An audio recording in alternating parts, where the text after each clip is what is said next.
Assalamualaikum warahmatullahi wabarakatuh. Saya Adi Nur, mahasiswa Universitas Logistik dan Bisnis Internasional.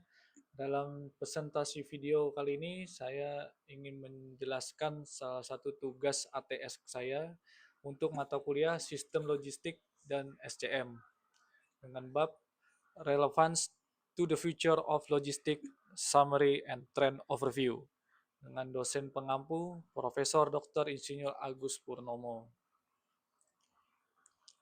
Dalam materi kali ini saya mendapatkan artikel dari DHL ya, DHL Group Freight Forwarding dengan judul Decarbonize dalam Logistik.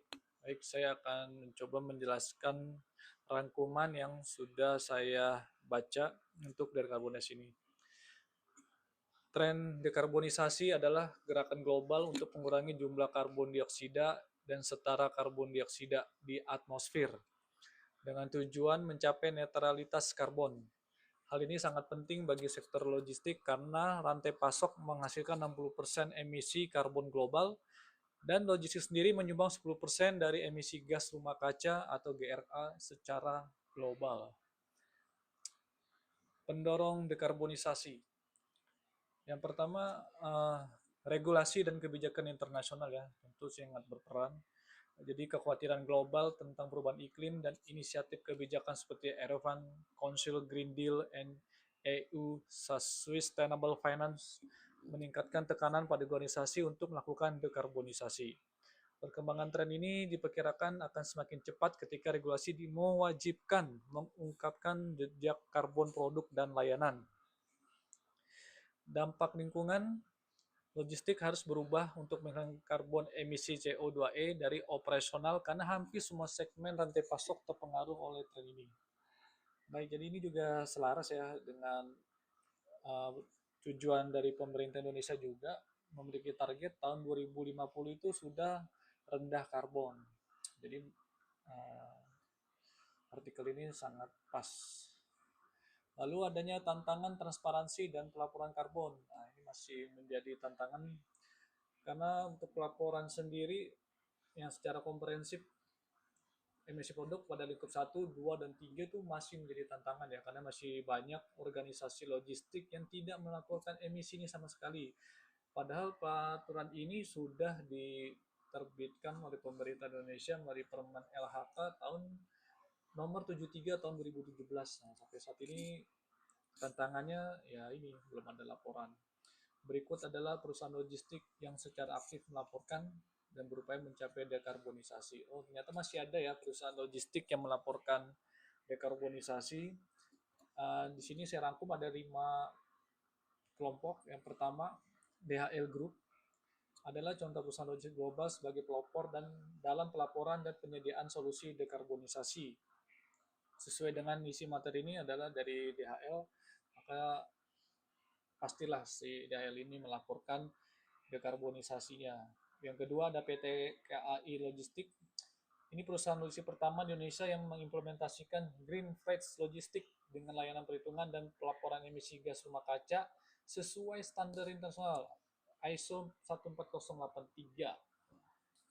Ketiga ada PT Pertamina International Shipping melaporkan pencapaian signifikan dalam upaya dekarbonisasi berhasil mereduksi emisi karbon sebesar 51,9 ribu ton CO2e di tahun 2024. PT Pelindo Solusi Logistik mendukung upaya dekarbonisasi melalui inisiasi penanaman mangrove dan penghijauan untuk menekan emisi karbon melalui penyerapan CO2. Jadi salah satu laporannya atau upayanya adalah menanam mangrove. Bagus sekali yang dilakukan oleh PT Pelindo Solusi Logistik. Terakhir ada Petrokimia Gresik. Implementasinya mencakup pemanfaatan pembangkit listrik tenaga surya dan penggunaan sepeda motor listrik dan penerapan green building. Jadi beberapa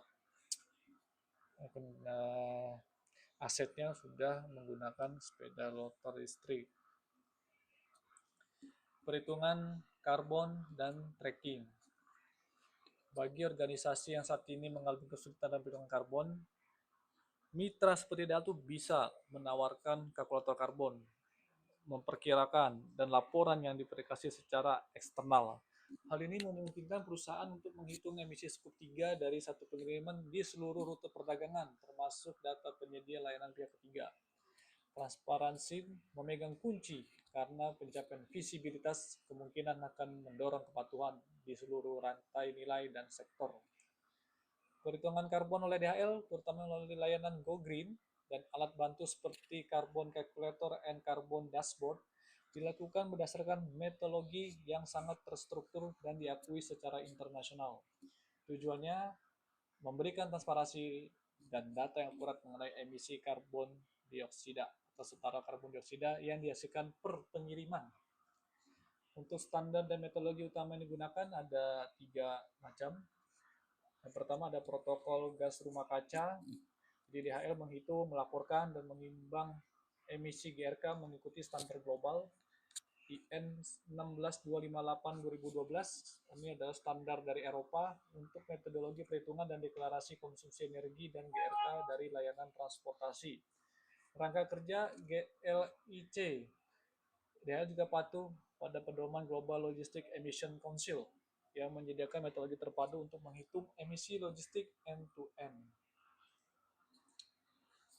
Undang-undang dan peraturan lingkungan hidup, dekarbonisasi tidak akan bisa berjalan dengan baik kalau tidak ada undang-undangnya dan peraturan dari lingkungan hidup atau dari LHK. Peraturan ini mendorong sektor tindakan dekarbonisasi di seluruh rantai pasok antara lain transportasi. Sektor ini sangat berpengaruh oleh peraturan elektrifikasi yang mendorong penggunaan kendaraan listrik dan terkadang melarang mesin pembakaran internal. Contohnya termasuk Undang-Undang Pengurangan Inflasi Amerika Serikat, mandat kendaraan energi baru dari Tiongkok, dan strategi jalan menuju nol emisi di Inggris. Selain transportasi ada kemasan, yaitu regulasi mendorong pengurangan volume dan berat desain dan daur ulang dan penggunaan bahan daur ulang pasca konsumen, seperti Direktif Kemasan UE dan Undang-Undang Daur Ulang Kemasan dan Kontainer Jepang. Yang ketiga ada zona nol emisi atau ZEZ. Kawasan yang membatasi atau melarang kendaraan penghasil polutan ini membantu mengurangi emisi dan mendorong alternatif transportasi bersih seperti EV, sepeda kargo. Contohnya di Oslo, Norwegia, dan zona pengiriman nol emisi di Santa Monica, California. Dekarbonisasi juga didukung oleh meningkatnya zona nol emisi, yaitu kawasan yang membatasi atau melarang kendaraan yang menghasilkan polusi. Zona-zona ini membantu mengurangi emisi, meningkatkan kualitas udara, mengurangi kebisingan, dan mendorong penggunaan alternatif transportasi bersih seperti kendaraan listrik, sepeda, dan angkutan umum. Jadi udah ada daerah khusus yang nol emisi ya.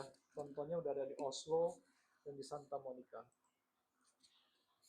Tantangan dalam dekarbonisasi ini yang pertama praktek akuntansi karbon atau perhitungan karbon yang terstandarisasi belum menjadi standar global dan regulasi terus berkembang seputar emisi dan kompensasi. Yang kedua, karena sulit memprediksi dampak kebijakan dan regulasi, resiko finansial terlibat dalam penggunaan teknologi dan pasar baru. Yang ketiga, data yang tidak konsisten, umum, terdesentralisasi, dan tidak transparan dapat digunakan untuk menghitung jejak karbon produk dan emisi logistik. Hal ini membuat sulit untuk nilai dan membandingkan nilai-nilai tersebut. Solusi dekarbonisasi seringkali memerlukan investasi awal yang besar dan potensi downtime implementasinya. Memang agak mahal ya, karena harus merubah juga, terutama yang dari kendaraan combustion menjadi kendaraan listrik ya, itu kan berarti harus mengeluarkan modal lagi. Yang kelima, tantangannya ekonomi skala dalam investasi solusi dekarbonisasi belum tersedia bagi penyedia logistik, sehingga pelanggan mungkin harus membayar lebih untuk produk dan layanan. Ini bukan tantangan ya, itu belum tersedia secara menyeluruh. Untuk prospeknya, dengan adanya tekanan sosial dan regulasi untuk menjadi neta karbon atau bahkan tekanan negatif terhadap logistik untuk jadi lebih kuat hari ini daripada sebelumnya. Lebih dari 40 perusahaan di seluruh dunia sudah bekerja sama dengan inisiatif tujuan berbasis sains untuk mencapai janji iklim korporat dan mengurangi emisi sesuai dengan perjanjian Paris. Mengingat rantai pasok berada di pusat perbincangan dan agenda dekarbonisasi sangat penting bagi organisasi logistik untuk mengambil langkah-langkah yang diperlukan sejak dini. Kini saatnya beradaptasi dengan perubahan dekarbonisasi, memastikan rantai pasok beroperasi dan memberikan layanan secara efektif di era keberlanjutan ini. Ya, semoga dengan adanya regulasi, tekanan dari sosial, dekarbonisasi ini sudah bisa dipraktekkan atau diimplementasikan juga di Indonesia, karena tadi baru ada 5 perusahaan yang sudah melaporkan dekarbonisasinya. Karena mengingat dari pemerintah sendiri menargetkan tahun 2050 kita sudah rendah karbon ya. Semoga apa yang